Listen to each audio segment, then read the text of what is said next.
बीते दिन यानी 12 जून को कुवैत की एक इमारत में भीषण आग लग गई, जिसमें 50 से ज्यादा लोगों के मरने की खबर ने कुवैत भारत दोनों को खौफजदा कर दिया। साथ ही इस हादसे को लेकर दोनों देशों की सरकारें भी चिंतित हैं।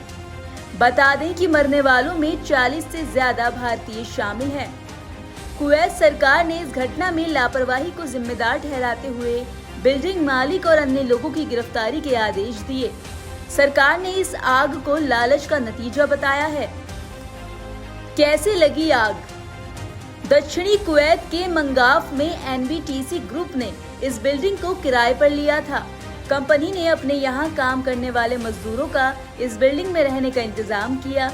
इस बिल्डिंग में कुल 196 लोग रह रहे थे, जो कि क्षमता से कुछ ज्यादा थे।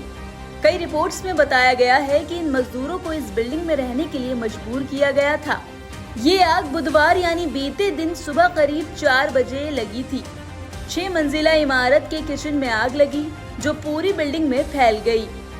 यहाँ रहने वाले ज्यादातर मजदूर नाइट शिफ्ट करके घर लौटे थे और सो रहे थे।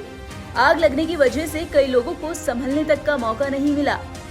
तंग जगह होने की वजह से कई लोगों को भागने का मौका नहीं मिला, जिस वजह से वो बिल्डिंग में ही फंसे रह गए और कुछ लोगों ने अपनी जान बचाने के लिए मंजिलों से छलांग लगाई। हादसे पर भारत सरकार का एक्शन। प्रधानमंत्री नरेंद्र मोदी ने इस घटनाक्रम पर दुख जताया और पीड़ितों को सहायता राशि देने का ऐलान किया।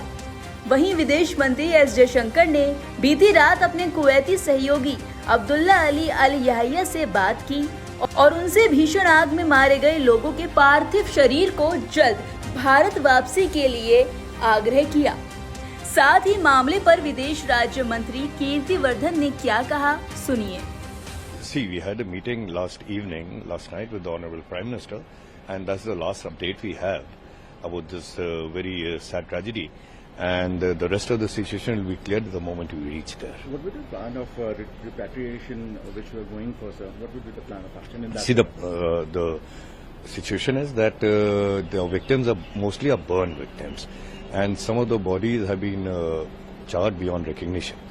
So a DNA test is underway to identify the victims, and Air Force plane is on the ready, and as soon as the bodies are identified, their kin will be informed, and our Air Force plane will bring the bodies back. Last update, of course, what is the casualty rate numbers according to as per the government? The latest figures that we had last night, the casualty figures are around 48-49, out of which 42 or 43 are believed to be our countrymen Indians.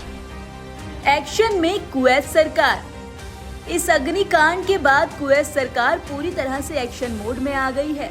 आग लगने की घटना के बाद Kuwait के गृह मंत्री शेख फहद अल यूसुफ अल सबा घटनास्थल पर पहुंचे और बिल्डिंग मालिक की गिरफ्तारी का आदेश दिया। उन्होंने कहा कि इस मामले में आवासीय कानून यानी लॉ ऑफ हाउस का उल्लंघन हुआ। नियमों का उल्लंघन करके विदेशी मजदूरों को ज्यादा असुरक्षित स्थितियों में रहने को मजबूर किया गया, ताकि कंपनी मालिक खर्चों में कटौती कर सके।